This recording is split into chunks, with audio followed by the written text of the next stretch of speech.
बिस्मिल्लाहिर्रहमानिर्रहीम। अस्सलाम वालेकुम, मसा अल खैर। Welcome to chit chat with Faria. जी व्यूवर्स, उम्मीद है कि आप लोग खैरियत से होंगे। अल्हम्दुलिल्लाह मैं भी खैरियत से हूँ। आज मैं आपसे क्या शेयर करूँगी? आज मैं आपसे कुछ ऐसी बातें शेयर करूँगी जो उमूमन लोग नहीं करते हैं, या अगर वो सोचते भी होंगे तो वो इससे अवॉइड करते हैं।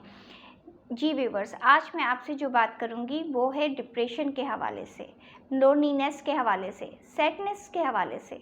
ये अमूमन बातें नहीं की जाती है और लोग अपनी जो भी चीज़ दूसरे लोगों से शेयर कर रहे होते हैं वो ऐसी चीज़ें कर रहे होते हैं कि जिसमें बस सब अच्छा हो। नहीं, सब अच्छा नहीं है।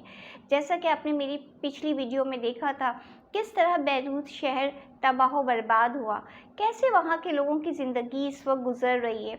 क्या कभी हमने ये सोचा? क्या जो प्लेन क्रैश में, जो दुनिया भर में जो प्लेन क्रैश होते हैं और लोग जो उसमें चले जाते हैं, उनके जो पीछे जो लोग रह जाते हैं उनके बारे में कभी सोचा कि वो किस इससे गुज़र रहे हैं, किस कैफियत से उनकी सोच जो है वो गुज़र रही है। इसी तरह बहुत सारे इंसिडेंट जो हमारी लाइफ में होते हैं, वो हमारे मुल्क में हो, हमारी इस दुनिया में हो, वो हम सब पे असर करती है। होता यह है कि अगर वो हमारे लव्ड वंस के साथ नहीं होता है या हमारे किसी जानने वाले के साथ नहीं होता है तो शायद वो हम एक ख़बर की तरह उसको देखते हैं और भूल जाते हैं। लेकिन व्यूअर्स, आपने कभी सोचा है कि जिनकी ख़बर चल रही है उन पे क्या गुज़र रही है, उनकी क्या ज़हनी कैफ़ियत है? जी हाँ व्यूअर्स, इसी तरह जब ये ज़हनी कैफ़ियत मुसलसल लोगों के टॉर्चर्स या बहुत सारे ऐसे मामलात आपकी ज़िंदगी में होते हैं और हम सबकी ज़िंदगी में है, ये नहीं कह सकते। डिप्रेशन के कई आपके रीज़न हो सकते हैं। आपके ऑफिस में आपको इतना स्ट्रेस मिल रहा हो जिसकी वजह से आप डिप्रेशन का शिकार हो रहे हो, आपके घरेलू मामलात सही नहीं चल रहे हैं तो आप डिप्रेशन का शिकार होते हैं, या बाहरी दुनिया की बातों को आप इतना असर अपने ऊपर असरअंदाज कर लेते हैं जिसकी वजह से आप अपने आप को अकेला महसूस करने लगते हैं, आप उदास रहने लगते हैं, आपको डिप्रेशन फीलिंग शुरू हो जाती है। तो व्यूवर्स, ये हम हर दूसरे तीसरे बंदा जो है वो इससे गुज़र रहा होता है, लेकिन वजूहात डिफरेंट होती है। बेसिकली डिप्रेशन है क्या? आपके मूड का जो डिसऑर्डर होता है उसको हम डिप्रेशन कहते हैं।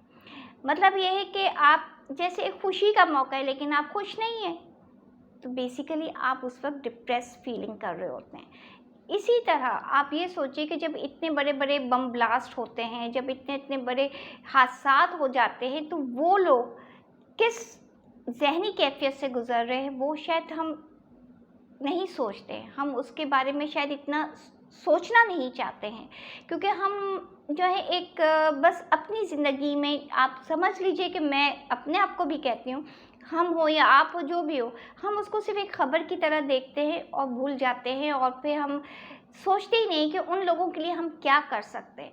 अगर हम चाहें तो बहुत कुछ कर सकते हैं।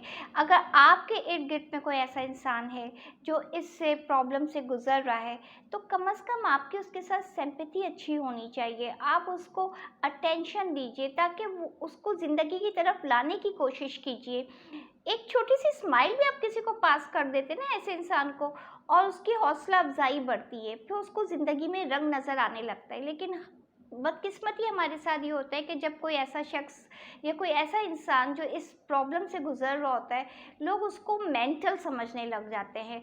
अगर वो साइकियाट्रिस्ट डॉक्टर के पास जाएगा तो लोग समझेंगे, ओह! इसको तो, ये तो पागल है लगता है। ऐसा नहीं है, उल्टा हम उस इंसान को मज़ीद उस बीमारी की तरफ जो है ज़्यादा से ज़्यादा धकेलने में कोशिश कर रहे होते हैं। जबकि ऐसे लोगों के साथ जो हमारा बर्ताव होना चाहिए वो बहुत पोलाइट होना चाहिए, उनको ज़िंदगी की तरफ लाना चाहिए, उनको ये एहसास उनके अंदर से ख़त्म कर देना चाहिए कि वो अकेले नहीं हैं या वो उदास हैं। नहीं, वो एन्जॉय करें, उनको आप अपनी चीज़ों में इन्वॉल्व करें, ऐसी चीज़ों में जिससे उनको ज़िंदगी में जीने का तरीका आ जाए। एक तो ये है कि उन लोगों से मेरी गुज़ारिश है जो इस किस्म के प्रॉब्लम से गुज़र रहे हैं, खुदारा आप दुनिया वालों की परवाह ना करें, क्योंकि दुनिया में तो कोई भी किसी का साथ देने वाला नहीं है। हर कोई अपने मतलब के लिए एक दूसरे से मिलता है। तो फिर आप अपनी ज़ात के लिए जिए, अपने लिए जिए, अपनी फैमिली के लिए जिए। अगर आपको इस तरह की प्रॉब्लम है, बिला झिझक आप अगर लगता है कि ये प्रॉब्लम आप खुद से सॉल्व नहीं कर पा रहे, तो आपको फौरी तौर पे जो साइकेट्रिस्ट फिजिशियंस होते हैं उनसे जाके कंसल्ट करना चाहिए, ताकि आप इस प्रॉब्लम से जल्द निकल सके और एक हेल्दी लाइफ आप गुजार सकें। आप इस तरह सोचिए कि जब आपको बुखार होता है, और बुखार पहले तो आप पैनाडोल ले लेते हैं, चलो बुखार उतर जाएगा, लेकिन फ़र्ज़ करें वो बुखार नहीं उतरता, तो आप क्या करते हैं? आप डॉक्टर के पास जाते हैं ताकि उस बीमारी का इलाज हो जाए, बुखार उतर जाए। इसी तरह अगर आपके अंदर एक सैडनेस फीलिंग आ गई है, आप किसी भी बात की वजह से, किसी इंसिडेंट की वजह से अगर आप आपका मूड आपका डिसऑर्डर में चला गया है, तो आपको चाहिए, आप डिप्रेशन फील कर रहे हैं, तो अगर आप नहीं निकल पा रहे उस प्रॉब्लम से, आपको कंसर्न करना चाहिए डॉक्टर से, ताकि आप एज सून एज पॉसिबल इस प्रॉब्लम से अपने आप को निजात दिलाएं और आप अपनी फैमिली के लिए कुछ बेहतर कर सकें। मुझे उम्मीद है कि मेरी एक छोटी सी अवेयरनेस वीडियो आप लोगों को जो है बहुत नॉलेज देगी, और आप आगे भी अपने दोस्तों और जानने वालों को ज़रूर शेयर कीजिए, कि ताकि हम ये पैगाम लोगों को दे सकें कि ये कोई बीमारी नहीं है, ये एक छोटी सी मूड डिसऑर्डर का मसला होता है, जो किसी इंसिडेंट की वजह से, किसी सिचुएशन की वजह से होता है, और ये आप इससे बाआसानी इससे निजात हासिल कर सकते हैं। तो व्यूवर्स, मेरी वीडियो को लाइक कीजिए, सब्सक्राइब कीजिए और बेल आइकन को क्लिक कीजिए। माअस्सलाम।